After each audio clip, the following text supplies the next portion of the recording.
right, everybody. I hope everyone is doing well. As of this recording, there's a lot going on in the world. And guess what? There's always a lot going on in the world. And chances are there's stuff going on in your world. And all of it can be unsettling. All of it can be terrifying if we let it be that. And so, and specifically in terms of world events, I'm talking about this conflict between Israel and Hamas and the very, very complicated issues that are at stake, where there's brutality and just horrific, mind-boggling things that human beings are doing to one another, and where there's been issues on both sides. And I think it's important not to 100% vilify any one side, because we're all culpable where we're culpable. And that is not condoning any kind of violence, zero, okay? But we have to be honest about where there has been stuff on both sides. So this is not a political thing. There's political ramifications, but this is just a statement of where we are to stand in the midst of really unspeakable things that are going on. And then how are we able to stay steady in fearful times? There's a lot of fear. Part of the problem is with all the unrest in the Middle East, with the many of the evangelical Christian worldviews and the eschatology meaning end times. Okay, so how is the world going to end, or how is that rolling out? And a lot of that colors how you react to what's going on in the Middle East, because in a lot of the evangelical eschatology, the end times theology, there's the Antichrist and the one world government and the tribulation and all these different things that you may or may not be familiar with. And that's assuming that passages in the Bible have not been fulfilled. So Jesus talked about in Matthew 24 a lot of end times passages, but the question is where you are placing that. Was that something fulfilled in 70 AD? Has it been completely fulfilled, or has it been partially fulfilled? And if it's been partially fulfilled, what remains to be fulfilled? And then what does that mean for what's going on in the Middle East? Okay. And I'll just, come out and just tell you, and please feel free to disagree. And let me just say this, I could be wrong, but I tend to fall in the partial preterist view of all this, that much has been fulfilled, but there still remains things to be fulfilled, and using that in placing context for what's going on in the Middle East, that we don't have to kind of freak out as much. There's a lot of upsetting things, but I'll just say this in the beginning because it colors everything. So with this partial preterist or partial fulfillment, I would say that a lot of the passages that point to a lot of the destruction, Matthew 24, when it talks about the end times, I would say this is the end times of the old covenant transitioning into the new covenant, and that complete fulfillment happening with the destruction of the Jewish temple in 70 AD, and with that being, the complete fulfillment of that. So everything from that time has already been fulfilled from that standpoint, so that now we are completely under the new covenant, the law of love. But there are things that I do believe still remain. So I just want to let you know where I'm coming from, and feel free to disagree with me. No, I don't want to argue about it. But I want to just maybe just take a breath, everybody. And so you know where I'm coming from, so you don't have to guess and all that, because this is what we do, right? So how do you feel about this? Okay. So I do believe there is going to be a literal return of Jesus.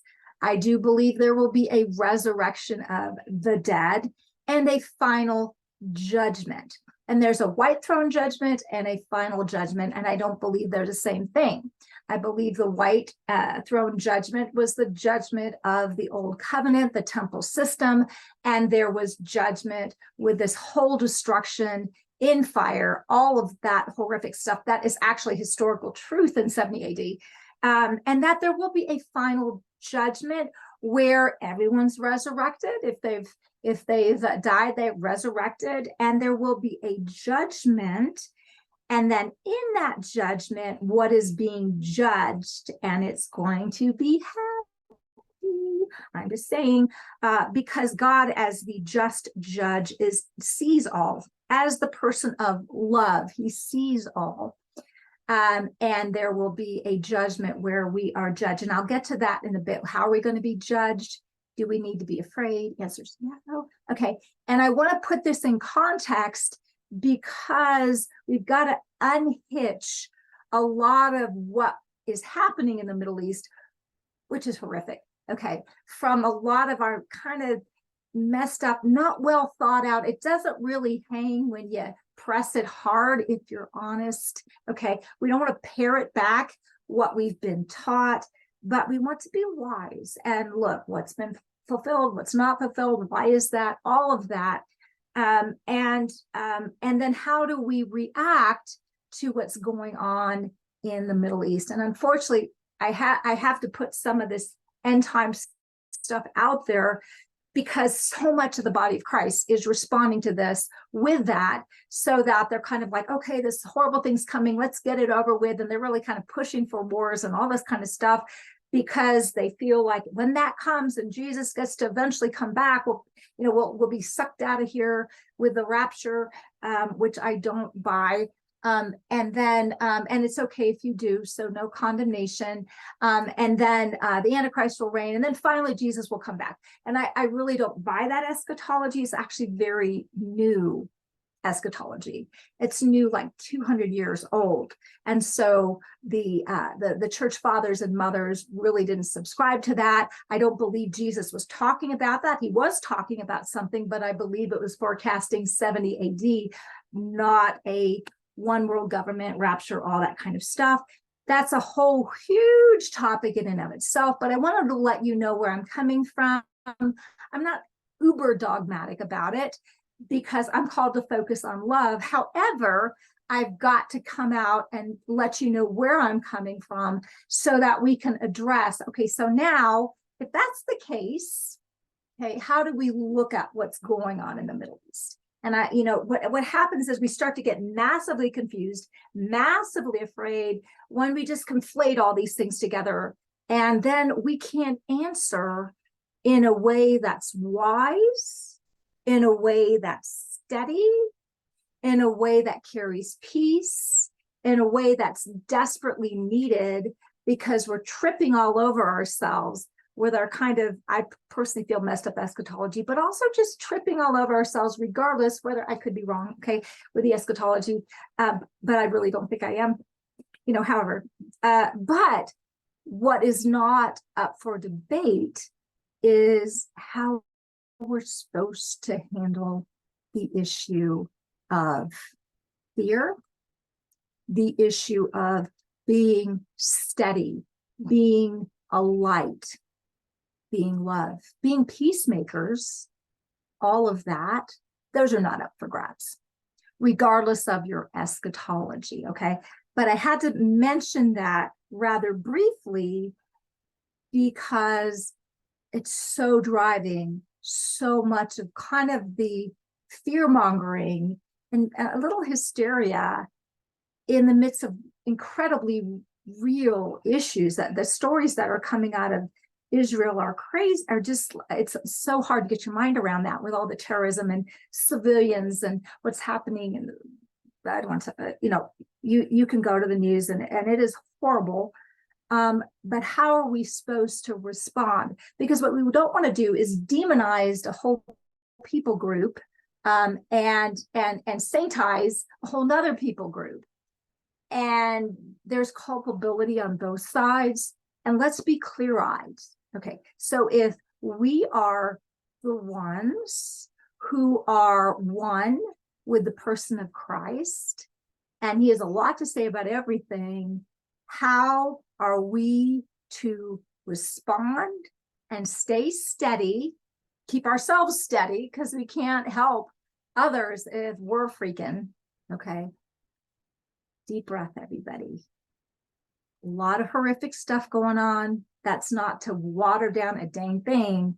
That's to say nothing's changed in terms of Christ being on the throne. I do believe a lot of what has been hidden is being revealed, and it's really ugly, which is probably a nicer way to say it than it is. Okay, so answer to the question, given all that, and you can disagree with me, and let's not argue about it. Let's just be lovely and whatever, we can disagree. But what we don't have to disagree on is how to stay steady in fearful times. These are fearful times. And the reason why I brought up the eschatology is if you are subscribing to that eschatology, there is a lot of doom and gloom. When you press it, it's like, wow, it's going to get really bad. Okay. And that's pretty freaky. It actually, the problem is that I have with that eschatology is I look at the fruit, and it invariably brings fear or arrogance, a level of hypocrisy, because if we really felt like this is going to be happening, we should be spending 24/7 evangelizing if we really felt that was going to be the thing. Okay. Let's go back to probably what we can agree on, given the fact that we may disagree or we may not, and it's okay because we can agree and love one another. Let's do that. Okay. Let's go to 1 John 4:16 through, 19. This is a love passage. This is not a shocker for anyone, but let's get grounded. Let's get grounded, okay? 1 John 4:16, we have come into an intimate experience with God's love. And we trust in the love he has for us. What are we trusting in? We're not trusting in our governments. Bless them. Let's pray for them. We're not trusting in our ability to understand. We're not trusting in our ability to get our eschatology perfect. We're not trusting in ourselves. We are trusting in God and the love he has for us. God is love. Okay, everybody take a deep breath. You know, in the midst of all this hellish stuff that's going on in the Middle East, God is love. He is. Okay. Those who are living in love are living in God, and God lives through them. Now, let me just ask you, are you a son and daughter of God if you're not living in love? Yeah. The problem is that you're doing it imperfectly, you're doing it in a partial way, so that maybe you're tracking more with fear than you are with love. And you know, we all struggle. So like, when I get this perfect, I'll come find you. Okay.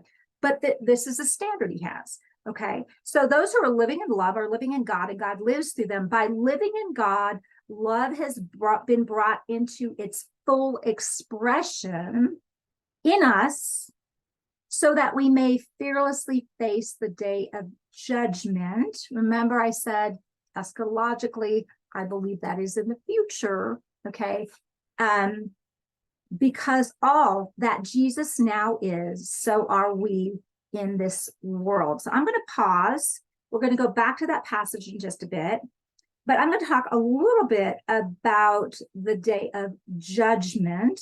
And this is referred to in 1 Corinthians 4:5, Passion Translation. It says, so resist the temptation to pronounce premature judgment on anything before the appointed time when all will be fully revealed.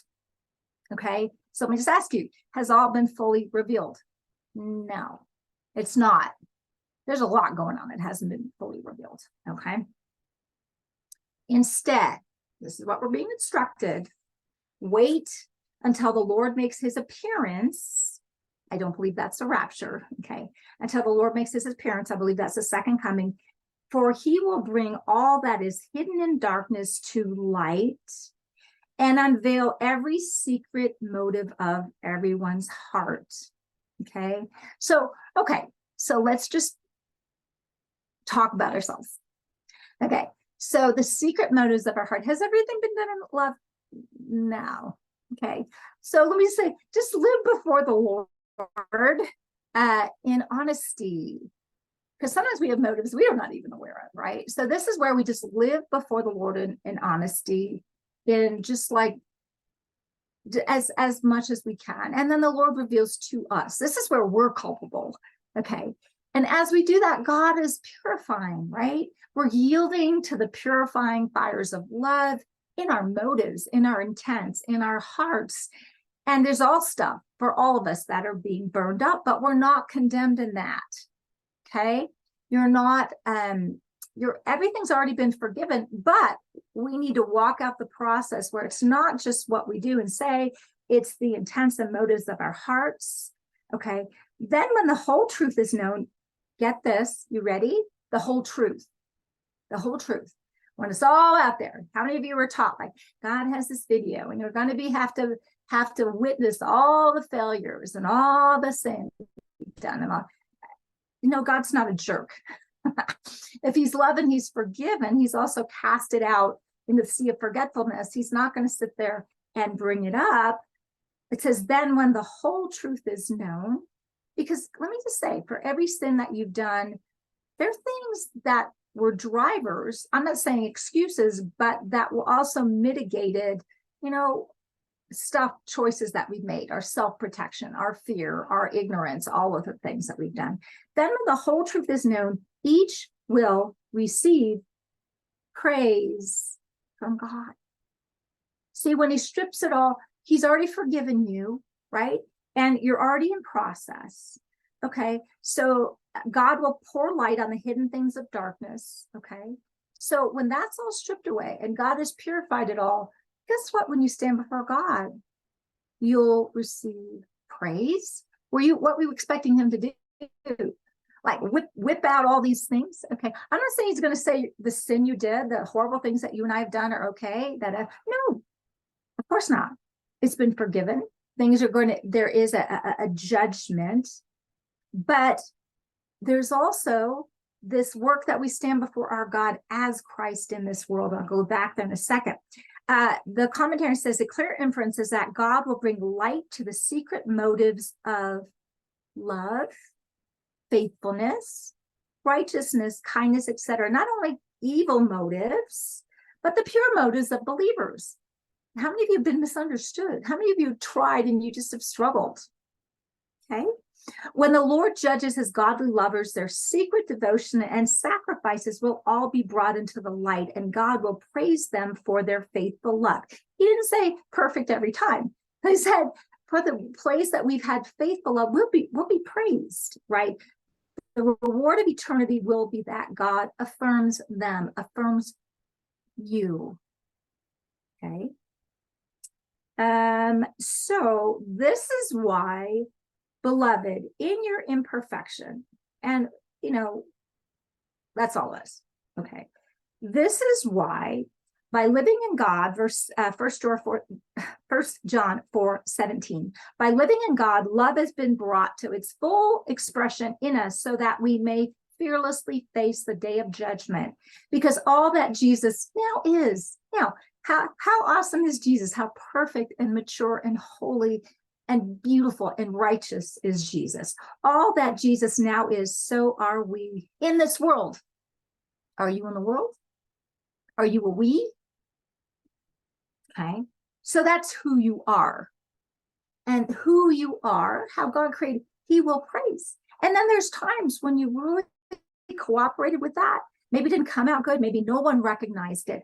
Maybe the times when you sought Lord in your desperation to handle a sinful thing that you were doing, a simple thought you were doing, whatever, a self-destructive or destructive for other people, or a hatred you had, or a bitterness, and you come to the Lord and you say, God, help me. I can't help myself. He will praise you for that, right? Because you went to him. It says, love never brings fear, for fear is always related to punishment. punishment, fear related to punishment. See, God is not a punisher.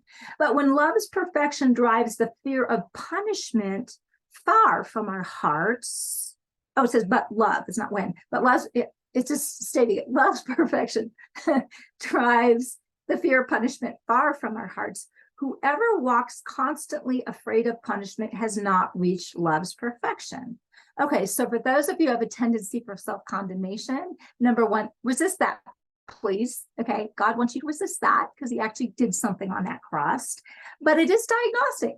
If you're living in constant fear of punishment, you've not reached love's perfection. What does that mean? Does that mean you're less than? No, it means you're a baby and you need to grow. Or maybe you're a little child and you need to grow. Or maybe you're an adolescent, whatever. So every place that I'm afraid, I've not reached love's perfection. The other word for perfection is, get this, maturation.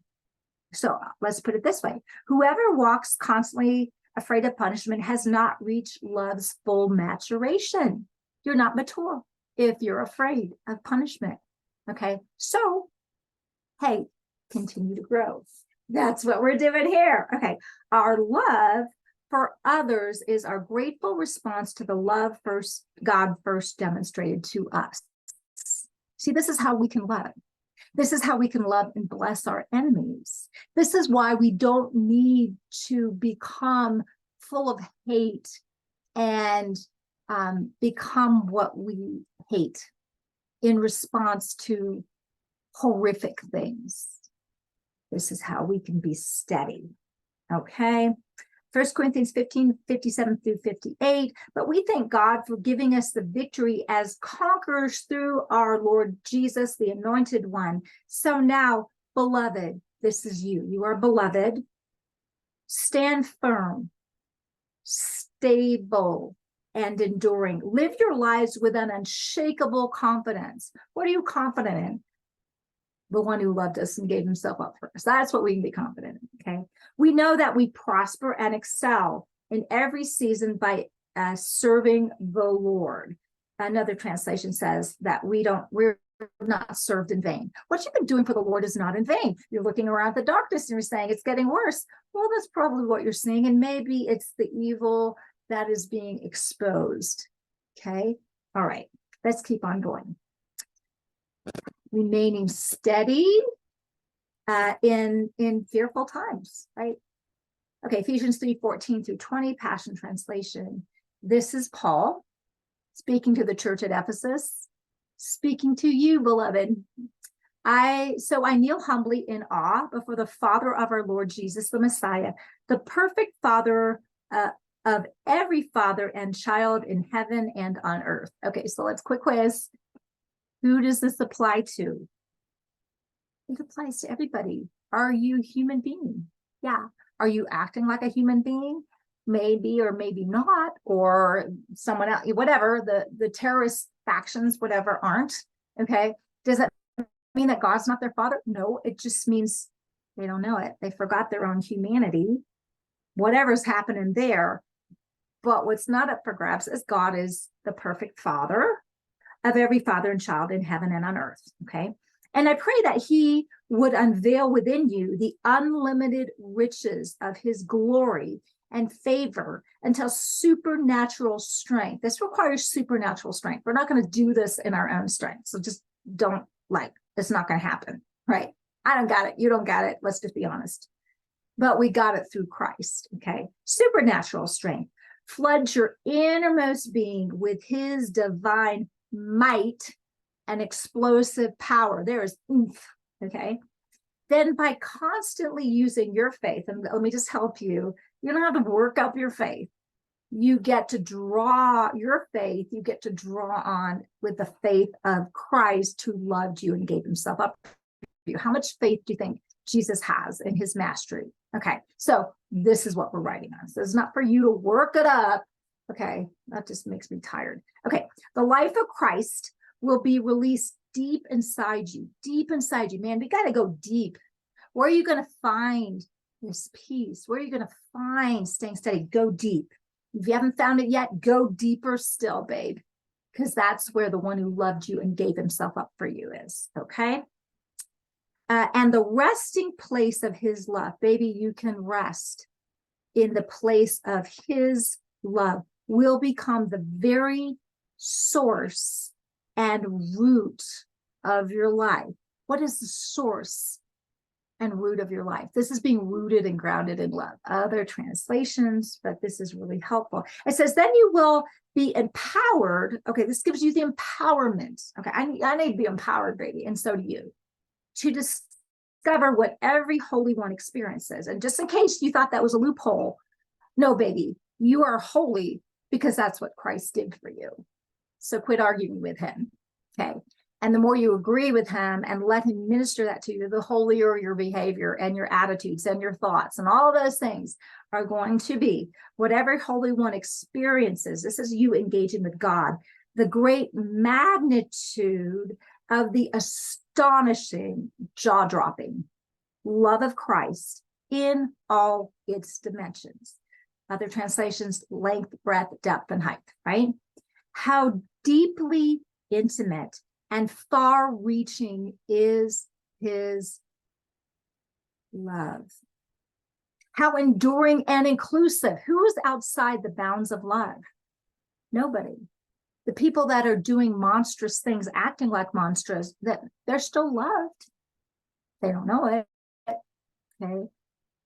But that changes nothing towards God because he knows who they really are. They don't know who they really are, right? Okay. Endless love, beyond the measurement that transcends our understanding. This extravagant love pours into you until you are filled to overflowing with the fullness of God. That's what's at stake. That's what's at stake. That's what grounds you. Never doubt.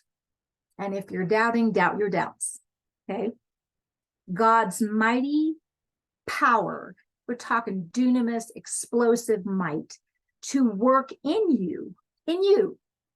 No, you are not disqualified. Okay? To work in you, to accomplish all this. He will achieve infinitely more than your greatest request, your most unbelievable dream, and exceed your wildest imagination. He will outdo them all, for his miraculous power constantly energizes you. This is what's at work with you. This is you being rooted and grounded in love, the person who never fails. And listen, if it looks like he's failed, well, stay tuned, right? Because love never fails. Yeah, I know death and murder and all of these horrific things. And how can he make up for that? And all of these different things in our humanity that we're crying out. Torture, human beings doing horrific things to human beings. How can he ever make up for that? Because he's loving. Because it's not just this lifetime, it's also the next. Listen, we have an eternity. Things will be set right. But we've got to let God work his game. And God is into the long haul game. So it may look like we're getting the snot beat out of us, that evil is just reigning and blah, blah, blah, blah, blah. We'll talk to the hands. Because love will never fail. Love gets the last word. Love will so exceedingly champion before that, because it's not just this life, it's also for eternity, okay? For the ages, that God works this out. So we do need to pray against the horrific things that are happening. We do need to pray. We do need to pray. But let's get rooted. Let's get rooted so we can pray from the place of God's peace, of God's mastery, of love that speaks into the darkness and light overpowers. Okay, Let's come from the place of this God and partner with him in our prayer for the stuff that's happening in Israel, for the terrorists, for the victims, for the evil things that are happening on both sides, for, oh my God, what's going on in our own lives, for one another, so that we can truly be salt in a world that's lost its saltiness. Okay, we can be light where it feels like darkness is overpowering. Darkness doesn't overpower light, but we do get blind to light. Let's not be blinded. Let's be blinded by the light, but let's not be blind to the light. And God has something to say about it all. So that is you developing steadiness in faithful times. And there's a lot that I don't know.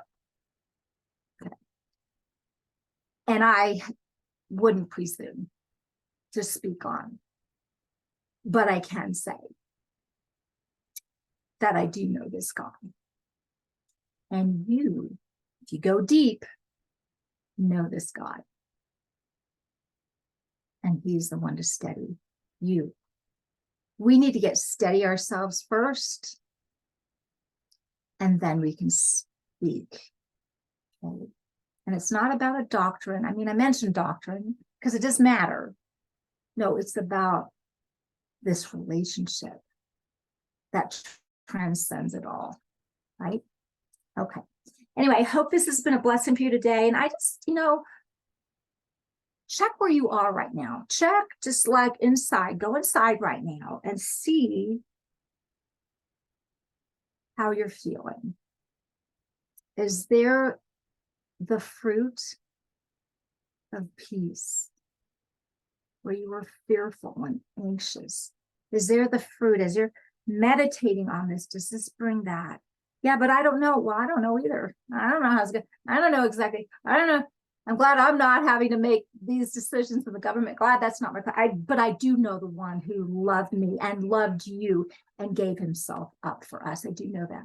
I do know him. And so do you. Go deep. You will be steady. And then you will be able to speak and pray from a place of peace and of power that has the ability to transform things and help settle others. So, oh my goodness, we can come to our senses as a human race with our lives and the big things that are happening geopolitically and everything in between. Anyway, I hope this has been a blessing for you today. Share this with someone. Pray. No problem me disagreeing with my doctrine. I hold it loosely because I figure there's a lot we don't know. But I do not hold loosely to the one who loved me and gave himself up for me. He's got his grab on me, and I know he's got you as well. And that's exactly where we want to be gotten, in love. Share this with someone. Hey, listen, if you have not subscribed to my YouTube channel, please subscribe. If you're listening on any of the podcast platforms, please write a review, rate it and write a review. That just helps me share the message to help other people. Yeah. I love you guys. Thanks for listening. Have a great day. Bye-bye.